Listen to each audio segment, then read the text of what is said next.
It's Friday, everyone. I am Jessica Chung here in the CBC Vancouver newsroom. You are watching CBC News BC. There's lots going on today, so let's get you caught up. The White House is doubling down on Donald Trump's promise to impose 25% tariffs on Canadian goods and that they'll be implemented tomorrow as initially planned. Now, Washington says Reuters reporting that says tariffs from the U.S. are slated to start March 1st instead of tomorrow is false. Tariffs are incoming tomorrow on Canada, and the reason for that is because both Canada and Mexico have allowed an unprecedented invasion of illegal fentanyl that is killing American citizens and also illegal immigrants into our country. Now, the tariffs threatened by the U.S. have been a looming concern, and top of mind here is whether Canadian oil will be impacted. Now, Canadian crude makes up the majority of oil the U.S. imports. 3 federal cabinet ministers are in Washington making a last-ditch attempt to stop Trump from imposing the tariffs. Vancouver police say 2 18-year-olds have been arrested and a 32-year-old man is recovering in hospital after an early morning stabbing in the Yaletown neighborhood. Now, police say it happened just before 1 a.m. out front of a condo building in the area of Mainland and Davie Streets. That was near the Yaletown Roundhouse SkyTrain station, and SkyTrain service was temporarily impacted this morning, with TransLink closing the station for a few hours. And TransLink says the station has since reopened to commuters. Police say the 2 teens remain in custody as the investigation continues.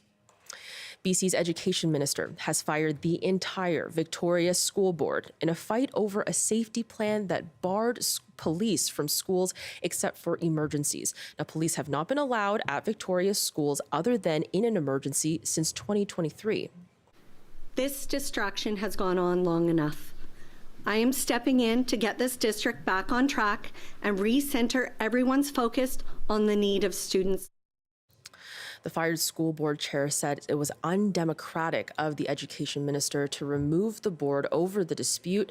The board says it based the decision to ban police liaison officers on reports that some students and teachers, particularly Indigenous or people of color, don't feel safe with officers in schools. Now, the education minister has appointed a lone trustee to oversee the district until the next municipal elections. And winter conditions are here. That means rain and snow in some areas. Environment Canada says parts of Metro Vancouver and the Fraser Valley could get as much as 50 millimeters of rain by tonight, and some of it could possibly come down as wet snow. Now, the city of Vancouver says it's preparing to plow and salt major roads, bus routes, and bike lanes. TransLink is getting ready for wintry conditions by de-icing overhead wires and using snow shuttles. 25 to 35 centimeters of snow is expected to accumulate in parts of the interior by tomorrow morning. So if you are driving on those highways, make sure to be careful. And Avalanche Canada is also warning those planning to head into the backcountry that there is a major increase in avalanche danger due to the incoming weather. And that's it for me. I'm Jessica Chung. You are watching CBC News BC. Of course, stay tuned for more local coverage. We're going to have all of that and more. BC Today is up next. Don't go anywhere.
Good afternoon. Thank you for joining us. Well, the U.S. tariff twists and turns continue. The White House press secretary confirmed this morning they will go forward tomorrow.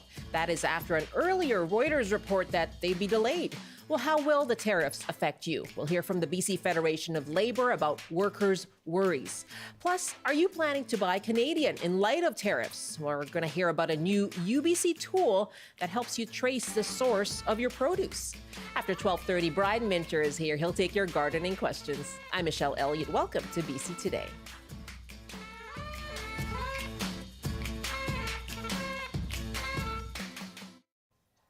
Now, we are also watching the White House and keeping a close eye on that for you.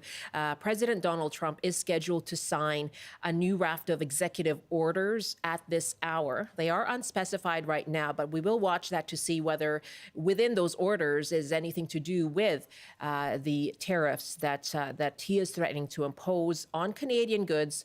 25% tariffs, and the deadline is tomorrow, February 1st. So this morning, the White House press secretary said they will go forward, but we are waiting to see whether that order will go through this afternoon. So we will bring that to you live if it does take place. And this morning as well, just moments ago, Prime Minister Justin Trudeau tweeted or posted on X, "No one on either side of the border wants to see American tariffs on Canadian goods. I met with our Canada-US Council today. We're working hard to prevent these tariffs, but if the United States moves forward, Canada's ready with a forceful and immediate response." That social media post coming just about 20 minutes ago from Prime Minister Justin Trudeau. And yes, the countdown is on for the U.S. to impose tariffs on Canadian goods. U.S. President Donald Trump has said 25% tariffs will kick in on February 1st. That is tomorrow. And that's despite news reports this morning that tariffs would be delayed until March 1st. This morning, Press Secretary Karoline Leavitt confirmed to reporters they would be implemented tomorrow.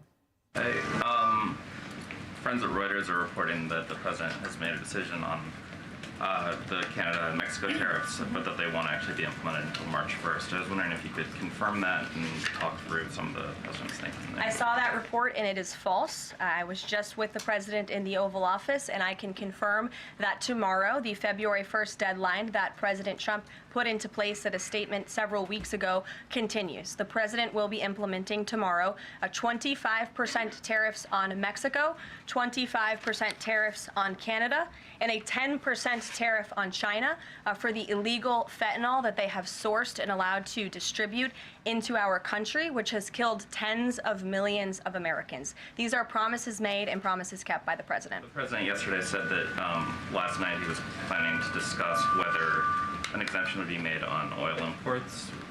Do you have any information on what decision he made there, or will there be exemptions at all offered under this? I don't have an update or readout for you on the exemptions, but those tariffs will be for public consumption in about 24 hours tomorrow, so you can read them then. That's Karoline Leavitt, the White House press secretary. And again, we are watching the White House podium for you as President Trump is scheduled to sign executive orders at this time. We'll keep a watch and see if there are any orders around tariffs and bring that to you live. And we are asking you, how are these looming U.S. tariffs and the uncertainty around them affecting you? How are you planning for the impact of tariffs? And what impact will they have on BC workers? You can call us 1-800-825-5950. 604-669-3733. You can hit pound 690 on your cell phone or email bctoday@cbc.ca. One other point on this is that Karoline Leavitt was asked about any exemptions and whether Canadian oil would be exempt from those tariffs. And on that, she didn't confirm anything. So we are watching on that as well, whether there be details on any exemption. Jan writes us this email. If President Trump imposes that 25% tariffs but exempts petroleum products, Canada should match a surcharge equivalent to the tariff on petroleum products. And Canada could use that money to ease the pain of those tariffs placed on other goods. Thanks very much for the email. bctoday@cbc.ca. Joining me now is Sussanne Skidmore, the president of the BC Federation of Labor. Good afternoon. Good afternoon. Thanks for having me. How concerned are your members, workers across BC right now, about these impending U.S. tariffs? Yeah, I mean, our members, like working people across British Columbia, are very concerned about this, and we know folks are anxious, and we know that this is real and that jobs may be on the line. But we're also very determined to make sure that workers are at the forefront of people's conversations. We have one, priority here in British Columbia, and that is to make sure that people keep working, that we defend workers and their jobs, because workers really are the backbone of the economy here. What are the jobs that are at risk? I mean, there's a lot of jobs in a bunch of different sectors. You see things, from forestry, mining, agriculture, and so on. But then, one of the things that we've also been hearing from folks is sort of that ripple effect when we're looking at, if a specific industry in any given community, if those jobs disappear, what are the ripple effects on the rest of the community, right? Talking about, hospitals and schools and housing and tax base for local communities and all of those things, and the implications that tariffs like this have on a place like British Columbia could be very concerning for a lot of communities and for working people. Certain sectors aren't. This isn't new for certain sectors, specifically the lumber sector that has been hit with countervailing duties in the past from the United States. Have there been any lessons from previous trade wars and previous disputes with the U.S. that might help in this case? Yeah, I mean, I think there's probably lots of lessons to learn from sort of how we've dealt with a variety of different things in the past. But, when we're looking at this current state of things, in the labor movement, one thing we know is that when we're sort of united on a particular issue, whether it's folks in the forest industry or mining industry or any other industry that's going to be impacted by this, the British Columbians need to come together and sort of and fight this off together, and come up with some solutions to make sure that we're defending and protecting workers' jobs, right? And those broader implications that we talked about continue to be of grave concern to lots of folks. So what do you make of the solutions that are being put forward? Let's talk about what BC Premier David Eby has said. We're going to possibly ban U.S. liquor. Yeah, and the Canadian government saying we're going to retaliate with dollar-for-dollar tariffs. What effect would that have on workers? My responsibility here in my role as the president of the BC Federation of Labor is to make sure that workers' voices are heard at the table with the premier and with industry. And we know, that there's going to have to be some hard work and some solutions done here to make sure that we're keeping people working, because we know that when industry shuts down, it's hard to bring it back. And so, whether we're talking about cross-country trade or new trade partners, there's got to be some creativity to making sure that we're diversifying our market, but also protecting workers' jobs at the same time. And so there's an impact. We have sort of an emergent need to be able to look at what can we do right now immediately, but then we also need to start planning for midterm and longer term security for workers here in British Columbia and across the country. Do you support what the stance has been from Premier David Eby? I do. The premier has pulled us all together, workers and industry and unions who represent them, to try and come up with solutions for British Columbians and British Columbia workers. And, looking forward to trying to, work with folks and make sure that we are protecting jobs and work here in British Columbia. What are the supports then that workers will need? Well, some of the supports that workers are going to need is some priority around job protection. There needs to be a priority around keeping people working and supporting their families and their communities. I mean, we're looking right now, at the government's task force and what will best defend jobs and livelihoods for working people. And we also want to make sure that any supports that are implemented for businesses or for companies and all of that, there needs to be some ties to ensure that workers' jobs are protected in that. That's got to be a real critical piece to it, for sure. Sussanne Skidmore, thank you so much for your time. Thanks for having me. That's Sussanne Skidmore, president of the BC Federation of Labor. We are taking your calls, asking you, how are the threat of tariffs from the United States and the uncertainty around them affecting you? How are they going to affect workers? We've just heard about the uncertainty and the anxiety around workers, specifically in sectors like mining, like forestry. What impact will they have, and what are your own plans to deal and plan for the effect of tariffs? 1-800-825-5950. 604-669-3733. Jimmy is calling us from Port Alberni. Hi, Jimmy. Hi there. Yeah, what do you think of the impact and what will be felt in BC? Well, it's going to be, it's something unknown. However, something that's never been brought up is that, like this morning, the Canadian dollar dropped again, and so the Americans can come to Canada and get 42% on their dollar.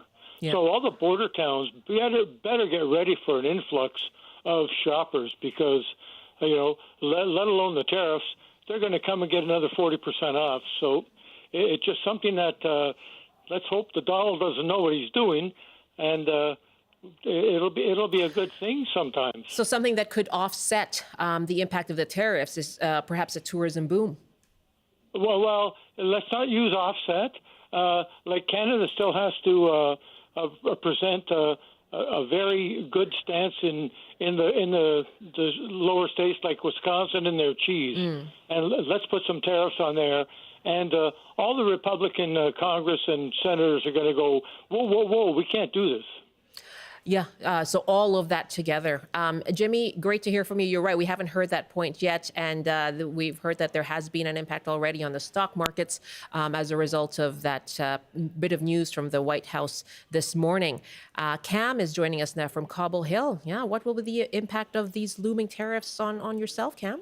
Well, I think it's going to be bad, but I think CBC hasn't reported on, and nobody reports on, is I'm a placer miner. I waited 17 months for permits. I can't get mining permits because of the UNDRIP and Indigenous agenda that this government has pushed through. I've gone to the Minister of Mines to try to get things done. I never get a reply back. I don't think we got to look south as far as problems. I think we got problems with the provincial government. You get out of the lower mainland, go up to the interior and see how this is killing all industry. And that is something that's got to get changed. Cam, thank you very much from Cobble Hill. It's 12:18. This is BC Today here on CBC. As I mentioned, we are watching the White House right now. Donald Trump is due to sign a slate of executive orders at the moment. And this morning, Karoline Leavitt, the press secretary for the White House, affirmed that those 25% tariffs are coming in tomorrow. On the date that had originally been set. Well, U.S. tariffs would have a massive impact on industries here in BC that rely on trade and imports, and they're worried about those retaliatory dollar-for-dollar tariffs that Canada is threatening too. Manny Mattis owns Harold's Restaurant in Kamloops, and he spoke with the CBC's Shelley Joyce and said that his restaurant and customers will feel the pinch. This romaine hearts come from California, Salinas, and we're paying about $60 a case for it now. Now you add 25% on that, you're looking probably at another $20 maybe in cost. So you're going to go from around $60 to $80 a case. We use produce. And in that produce, you've got tomatoes, lettuce, vegetables, onions, potatoes. That most of that product is coming from the United States. So let's say tomatoes go up to $100 a case. Then we have to pass that on to the consumer. Same with lettuce. There may come a time when we can't get romaine lettuce to make Caesar salads because the price will be so exorbitant. We're not going to be able to do it.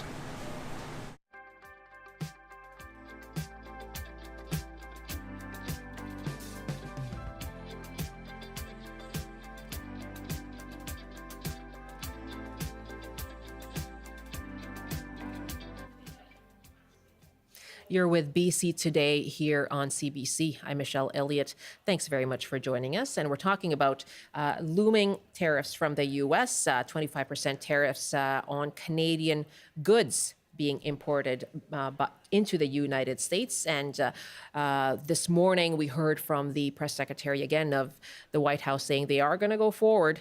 And we're waiting for this new slate of executive orders that the president, Donald Trump, is scheduled to sign at this hour. We'll bring that to you live. And asking you as well, how are looming U.S. tariffs affecting you? And how are you planning for their impacts? We're asking, are you planning to buy Canadian in light of the tariff threat? We've heard that a lot, right? Buy Canadian. Call us 1-800-825-5950, 604-669-3733. You can also hit pound 690 on your email. And we had this email, hello of interest. Myself and other Canadians have designated tomorrow as Buy Canadian Day. So happy Buy Canadian Day. Okay, we'll see to what extent that spreads. And Anne wrote us, I'm of two minds. I'm old enough that I remember well the furor when they brought in the trade plan with the United States. So just talk about NAFTA there. Many people were against it. And indeed, some of the reasons we heard have come true. 1, too much power from the U.S. over Canada. 2, too much pollution from all the transport of items back and forth. This has sped up climate change. 3, too much concentration on North America rather than broadening our trade with other continents. Personally, I've tried to shop at local stores where they make an effort to bring in local or Canadian produce. I've also grown and preserved a lot of my own produce. I'm glad I did. Thank you for those emails, bctoday@cbc.ca. Well, to answer some of the questions around how much you can actually buy Canadian, if you're seeking to do so, can you actually know where that produce comes from?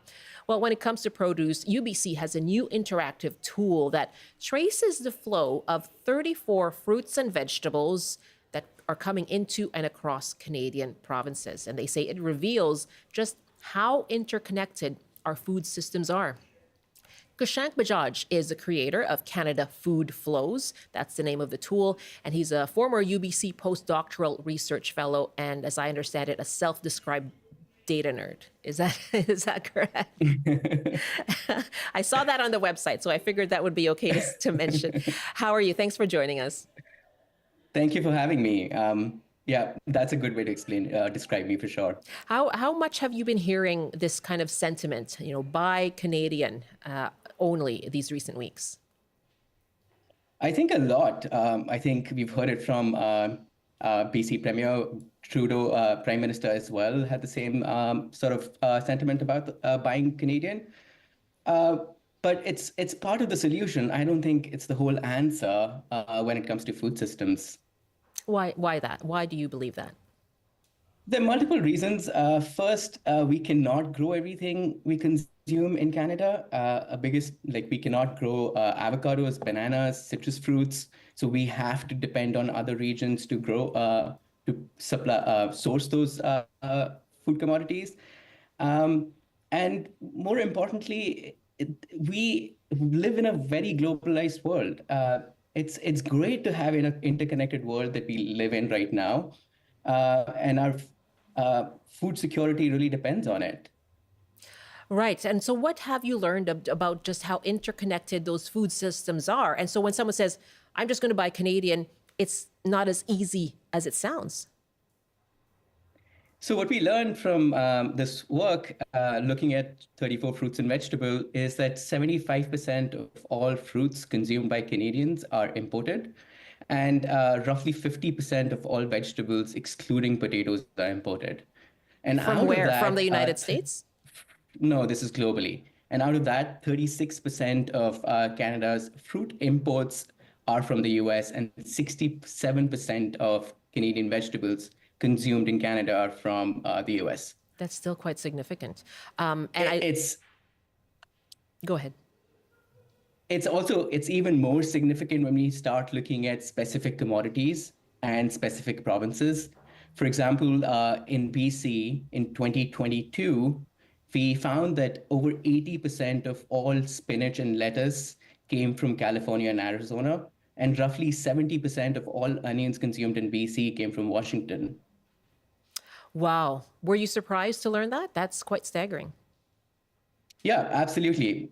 It was surprising to see how concentrated our supply chains are, which can be problematic as well. On one hand, we have an interconnected world which works, but on the other hand, concentration is never a good thing.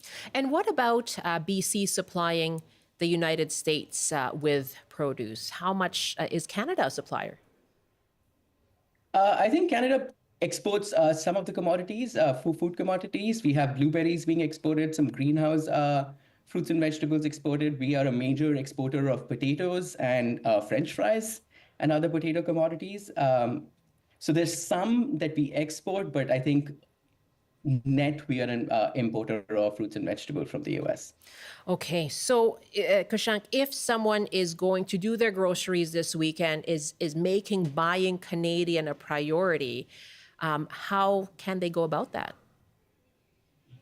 I think it's harder. You got to eat more seasonal fruits and vegetables because we cannot grow certain fruits in the winter here. We cannot grow strawberries.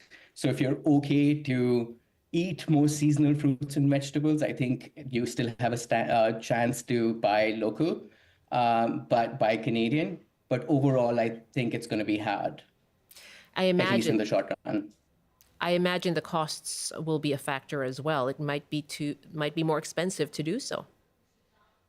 Yeah, absolutely. It's going to be more expensive. But in the short run, like if we have, for instance, if we have more tariffs, Canada puts tariffs on US imports, it's going to hurt it's going to hurt Canadian consumers in the short run. But in the longer run, we're going to start seeing produce coming from other places because it's going to become more price competitive because US produce is going to cost a lot more. So what's your advice for people then? I think the advice is to learn more about your fruits and vegetables, where your food comes from, be more engaged in and understand the challenges that the food systems is facing right now. But more importantly, eat seasonal fruits, eat more seasonal food than just trying to, have strawberries in November or December. Okay, strawberries are a big one, aren't they? How much do we import from the United States when it comes to strawberries? I think it's a significant number. I can't remember off the top of my head, but most of our strawberries come from California. And I did some back of the envelope calculations, and I found that if US strawberries cost 25% more in Canadian cities, we're going to see Mexico and Canadian strawberry prices being more competitive. So Mexico strawberries are going to be cheaper than US. Okay, your press release says 92% of BC's strawberries come from the US and Mexico. There you go. Okay, Kashank, this is really good information for people. Thank you very much. Thank you. Thank you so much for having me. Kashank Bajaj is creator of the Canada Food Flows Interactive tool that's been put out by the University of BC. He's a former UBC postdoctoral research fellow. Let's take a couple of calls here before we wrap up. And Nasser is actually calling us from Ontario, where we know that Premier Doug Ford has already been talking today in light of more tariff news. Hi there, Nasser. Hey, good afternoon, Michelle, and everybody else, East and West Coast. Yeah, well, so what are your thoughts on the impact of these looming tariffs that apparently are coming tomorrow? Even, believe it or not, even my child, is 5 years old. He always asks me, how are we going to get the Heinz ketchup in here? Because, most of that Heinz ketchup used to be imported to United States, and now we have basically a factory here in Leamington, Ontario, because they produce it. And also the Americans are dependent on that Heinz ketchup and on other things in there, especially on clothing, manufacturing and so on. And it's very hard because President Trump, what he thinks, because he thinks he came back in a power and he can do whatever it is. But I think it's the people who really spoke for themselves. And we always have to really, really advocate for our own family and so on, because it's not going to hurt. Okay. I said again, it's not going to hurt Canada at all. It's going to hurt the United States.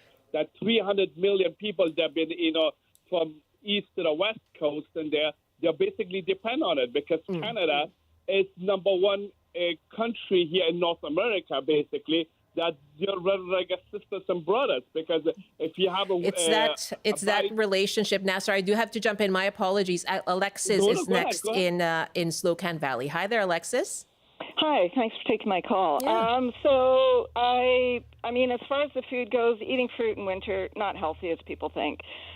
Secondly, you can buy all your produce grown in Canada. My local Kootenai Co-op has true local produce. If it's not local and or mine, I don't buy it. And Canadians need to think about what they're doing as far as that goes. But the main thing is, like, throughout all this tariff stuff, I haven't heard anybody say we need to go back to manufacturing like we used to. The death knell was 2008, and we kind of were like, oh, that's okay. We get all our stuff from the States anyway. Not very smart, and here we are suffering the consequences. And thirdly, if I leave my front door open and things are coming in, I might want to shut my door. And the Americans are complaining about what's going into the States from Canada and Mexico. It's their border. If I go down to the States, I'm going and You're talking I'm about getting, their border security needs to stop me if they don't want something I have going in there.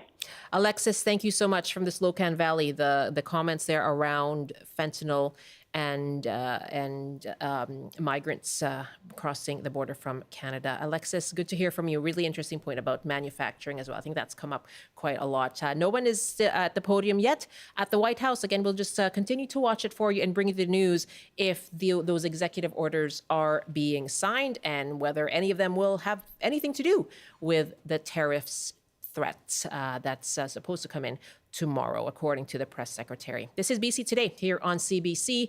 Coming up in just a couple of moments, Brian Minter will be here. Yes, it is your Friday Brian Minter segment. He's going to take your gardening questions that are very important as we head into this winter weather season. We're finally getting it. Brian Minter coming up in just a couple of moments. Right now, it's time for your CBC News Update.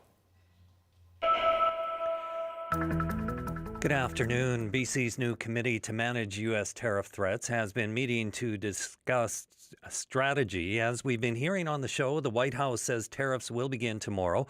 After earlier reports, they would be delayed until March. Premier David Eby says the tariff threat signals a need to see the Canada-U.S. relationship in a different light. A 32-year-old man is in hospital and two 18-year-olds have been arrested after an early morning stabbing in Yaletown.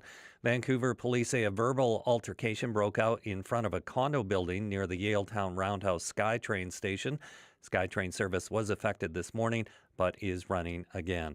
And Avalanche Canada says southern BC will see a spike in dangerous avalanche conditions after weeks of dry weather has led to what it calls crumbly surfaces. The agency says those dry conditions have created layers that won't bond with new snow. The warning comes as Environment Canada says a wintry mix of weather conditions will hit several BC areas over the coming days. And now taking a look at the forecast, snowfall and winter storm warnings are in place for several areas, including the Coquihalla and the Sea to Sky Highway.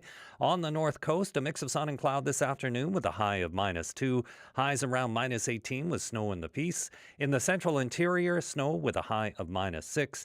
Highs around -1 with lots of snow in the Kootenays. In the southern interior, including Kelowna, a chance of showers or flurries with a high of 3. And here on the south coast, showers this afternoon with highs around 7 degrees. That's your CBC News Update from Vancouver.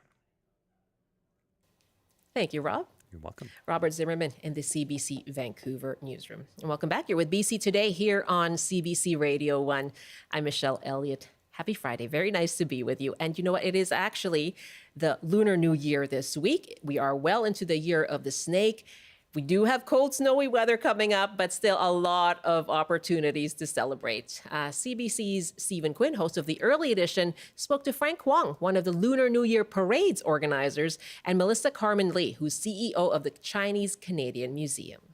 We already have over 100 teams registered.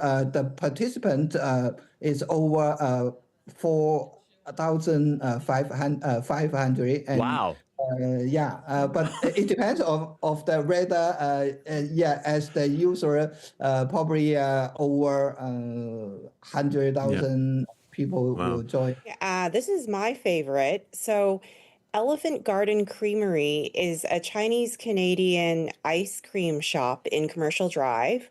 If you've been there before, their ice cream sells out every day before 2 p.m. And so we are giving away 300 flavors, free with admission. It's going to be their pop-up cart, and they have special flavors that they're doing for us. So they'll be doing black sesame rice ball, lychee osmanthus, and then a special flavor for Year of the Snake, which is pandan coconut jade snake. So that's pandan, which is green flavored Yeah. ice cream. Okay. And then like the coconut is kind of like coconut strands that look snaky. But no Anyways, actual it's snakes in delicious. the ice cream is what you're saying. Not actual snakes. Oh, good. So Okay.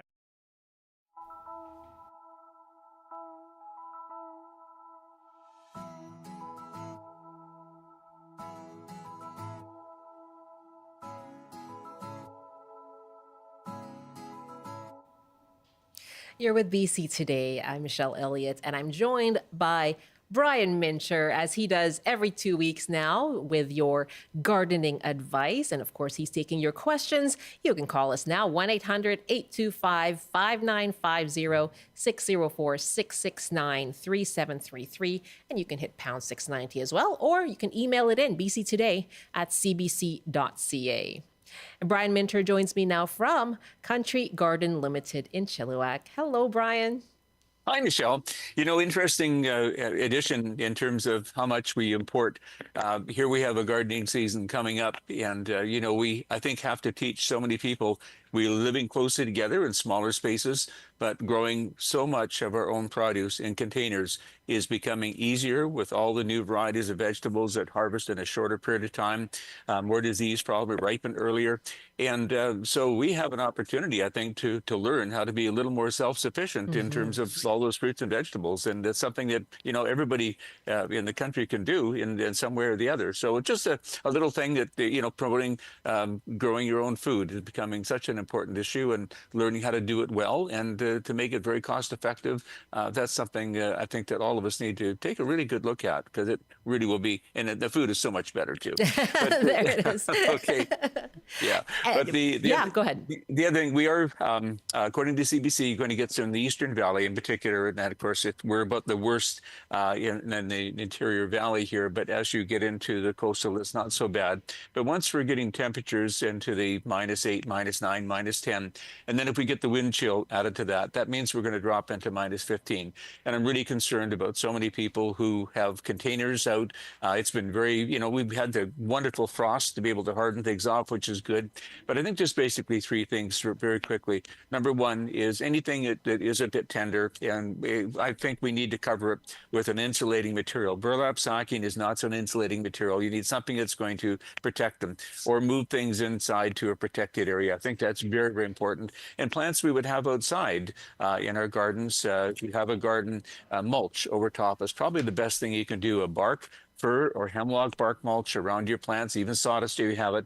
I'm thinking particularly of roses right now, making sure those bud unions are covered. And if you happen to have a tree rose, make sure you wrap that stem up to the bud union on top, because you don't want to lose them. So that to me is really very, very important, that we take a look at, go around the yard, around your patio, what do we need to protect? And before we start getting cold in the Monday, Tuesday, really a good thing to do. And the other thing I wanted to mention very quickly is we have really until depending where we live, until the end of February, early part of March to do pruning. But I see a lot of folks, Michelle, out there right now, pruning off the blooms of hydrangeas, pruning off the blooms of forsythias. Hold off on the pruning. Remember that anything that's going to flower early to bring us color in our garden, the buds are there now. So wait until they flower, and then you can prune them back. That's awfully important. And in terms of fruiting plants, you can see, watch for the buds on plants where you've got spurs and fat buds on plants, essentially that's where your fruit is going to be. So make sure that you leave that alone. And getting out dead and diseased wood, that's really the most important thing. So thinking about the pruning part, thinking about the cold weather and how we can ameliorate that around a garden, two really important considerations over the next few days. Absolutely. Brian Minter is here from Country Garden Limited in Chilliwack, our longtime gardening columnist on the show. And he's here to take your questions. Call us now, 1-800-825-5950, 604-669-3733. You can also just hit pound 690 on your phone, and you can email bctoday@cbc.ca. And we have an email question to start from Mary Kate. Can you suggest which trees we could plant to replace cedar hedges? And she's in Penticton. Cedars need a lot of water and are a fire hazard. That's really good thinking there, Mary. We're looking for something probably deciduous, possibly columnar, that will create a tall hedge that gives good privacy to a good height. It needs to be safer from fire and less thirsty than cedar. She's on the right track there. Yeah, she certainly is, Michelle. And that's a fire smart conversation, which is very, very important. And just so you know, one of the trends we've talked about already in terms of the coming year in 2025 is a living fence inside our homes. And living fence means diversity in terms of having not just one particular plant, but many different plants. And you look at a lot of the flowering shrubs that we have to enjoy, and the taller varieties that we used to have, everything from the early flowering forsythia to, mock orange a little bit later. So many of the wigilias and whatnot. Flowering shrubs, not a bad idea, where you get color and actually going through the season. Also putting some berries in there. And probably the most important one is the Vilex versiliata. They come in basically an orange or a red, or now all new colors coming out. Food for the birds, actual natural food for the birds, but providing color for us as well. So I wouldn't think in terms of one plant. I would think of several different types of plants of a living hedge that'll give you color and diversity and changing throughout the year. That to me would be the most important way to go. Oh, that's such a great answer to a great question. Thank you so much for that, Mary. Our numbers again, 1-800-825-5950, 604-669-3733. And talking about growing our own food, Nancy is on the line from Revelstoke with a question about tomatillos. Hi, Nancy. Hello. I would like to try growing some tomatillos this summer. I understand it's much like growing tomatoes. Is that right? Easier, way easier. No question. Even better. That's right. The thing is not to start them too early. They need the heat to thrive and do well. So I wouldn't even start seeding them in my garden if you want to do it from seed. Probably until late April, May, because you'll harvest them all through the summertime, July, August, into September. They hang on really well. And you might also think of not only tomatillos, but the ground cherry. That's much sweeter, able to eat those as well. They're kind of companions. I'd put both of those in.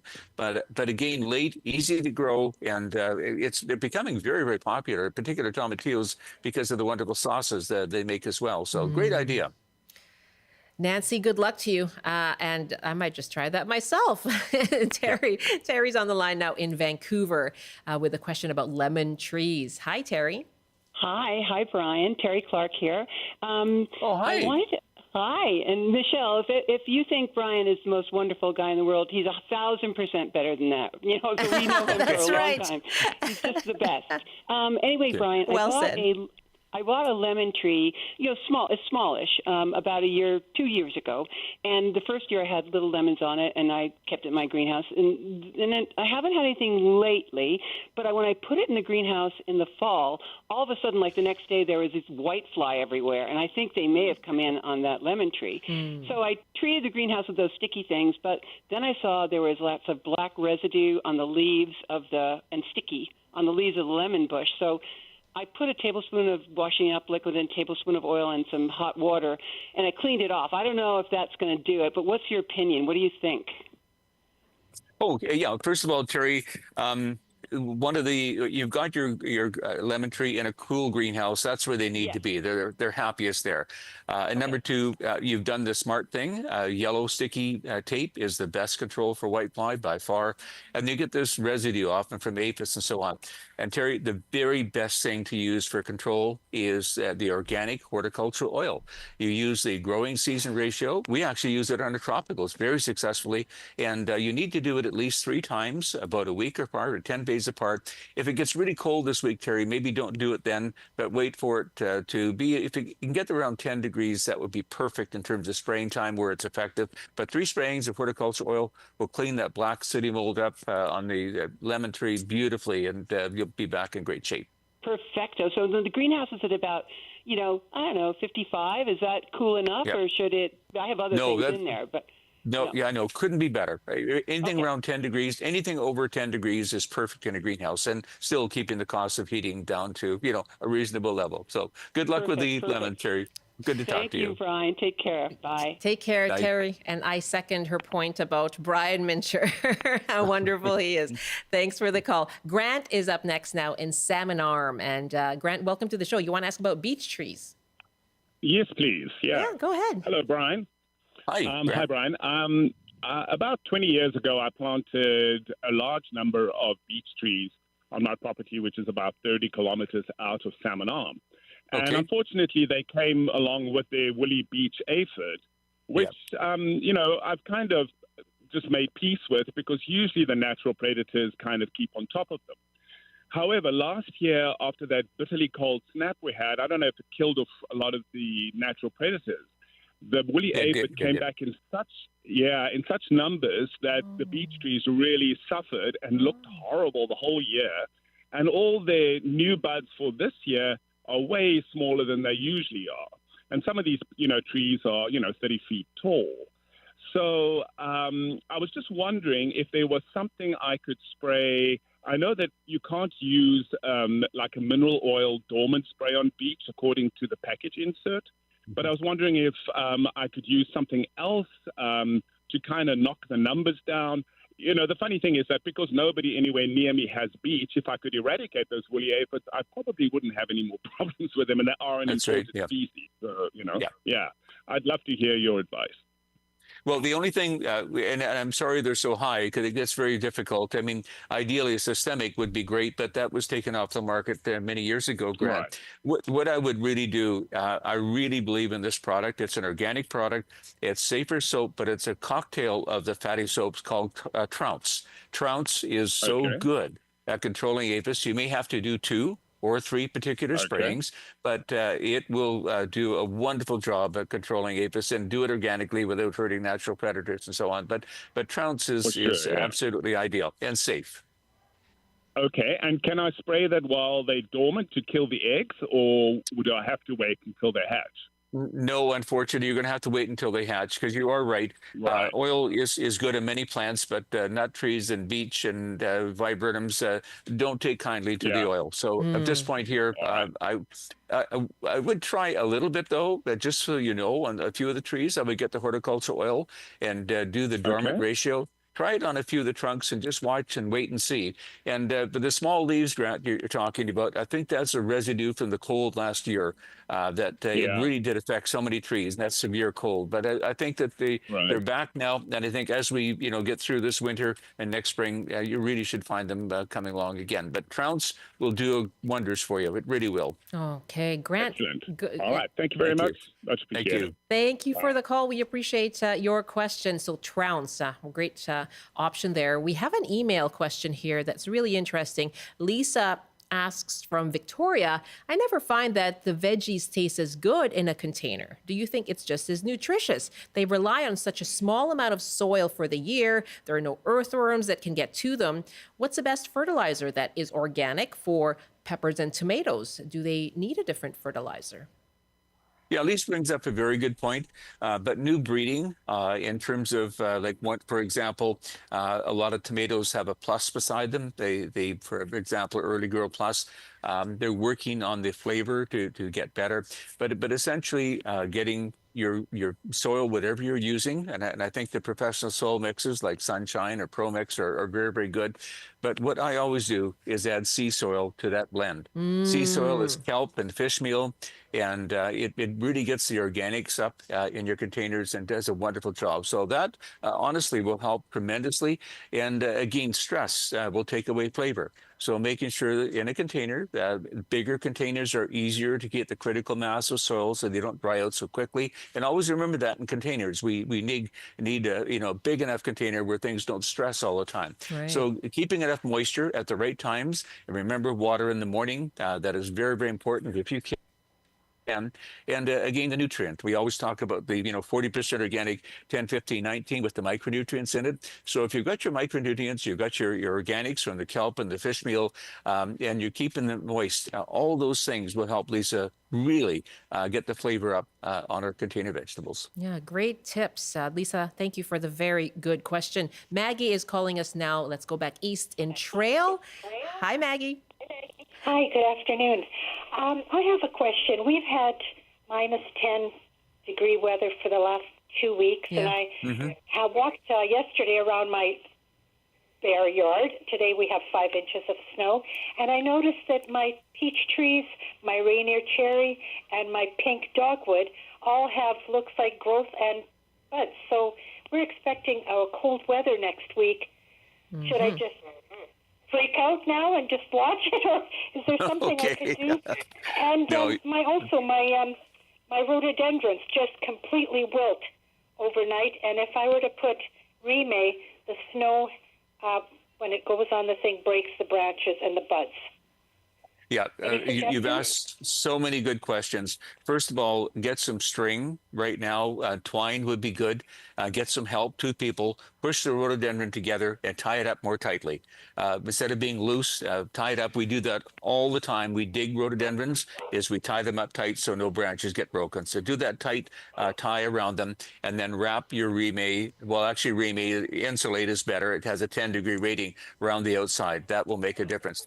And I love your question when I think the Vancouver Sun phoned me and said, we're getting cold weather, what should we do? And I'm saying it's probably the best thing that could happen. Minus 10, absolutely perfect to stop the earliness of the mild winter we've had so far, to hold them back. Because of that minus 10 you had and enjoyed, and we've had about minus 5, 6 in the valley here, couldn't be better. That will toughen up and harden up those buds. So we're getting the minus 20 that we're going to get up in your area. That's going to help them a lot. I wouldn't worry about a thing, and I'm grateful for that cold weather we had earlier. That's going to save those plants and save the blooms, which to me is so important. So great question. Good news. Maggie, thank you very much from Trail, where, yes, it has been cold and snowing already. That's how I felt when I saw the rain yesterday, right? Yep. Yes, finally. I'm not going to complain about this rain, because it is January.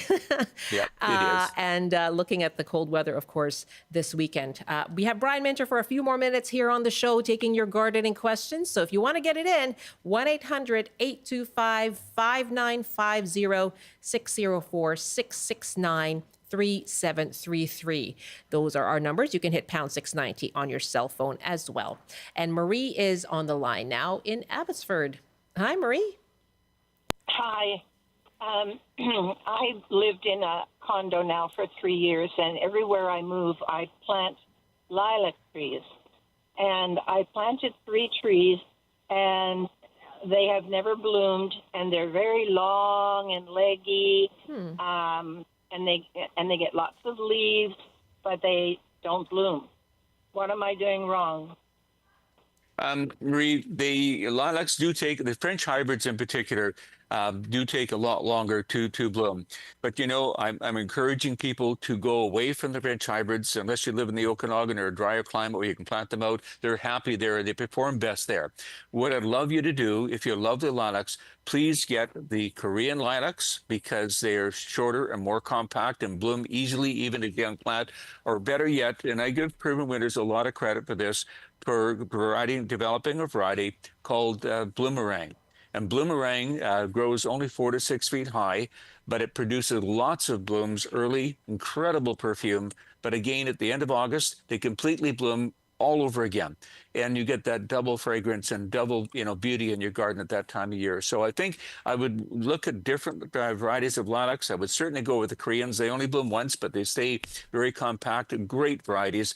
And but the bloomerang in particular would be the best plant for you to have and get the blooms and the fragrance. They're single, but they're truly spectacular. Wow, Marie, good luck. I vote for Bloomerang as the best ever name for a plant. That is awesome. Bloomerang. And they do come back. Robert is on the line in Prince Rupert. Let's head up north now. Hi, Robert. Welcome. Hi, my name. Hi, Brian. My garlic came up pretty early today. You've got your garlic coming up already, huh? Yeah. Yeah, and it's getting cold. And this is only the third year I've been planting. And I just wonder if there's something I should do. They're about an inch high. Yeah. Do you have a large number of them or just a few do you have, Robert? How many do you have? I get about 12, 13 coming up. I planted about 16. Good. Well, wonderful. Robert, I talked to some of our northern growers of garlic, and they do extremely well. I learned a lot from them. But let me tell you, you really shouldn't have to worry about a thing with the weather we're having now. But if you're a little concerned about it, get some sawdust for hemlock or bark mulch for hemlock, and just put that around the outside. Give them a little extra pressure covering. I really don't think you need it for garlic, but if you want to give that little extra, that's what I would use. And I would do it just for a few days. And when things get mild again and start to grow, just pull it away from your plants and work it into your soil. But feel very comfortable with that. You should have no problem at all. All right. That's good news, Robert. Thank you for the call. Thank you. Take care. Have a good weekend. You.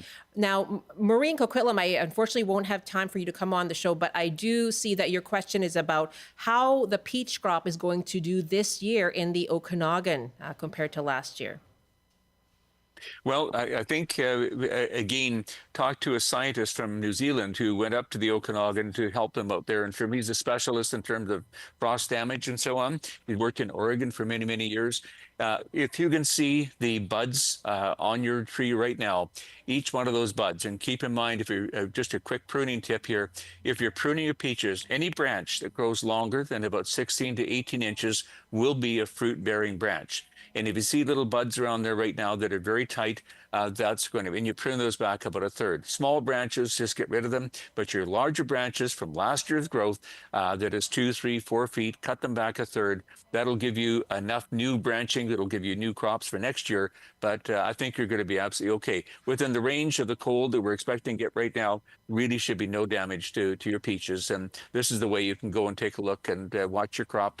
And hopefully, if we just get through this winter so far, each day we get closer to spring is going to be better. But at this point, very hopeful that you'll have no trouble at all enjoying a lot of nice peaches this summer. Things will come up just peachy. Marie, thank you for the call.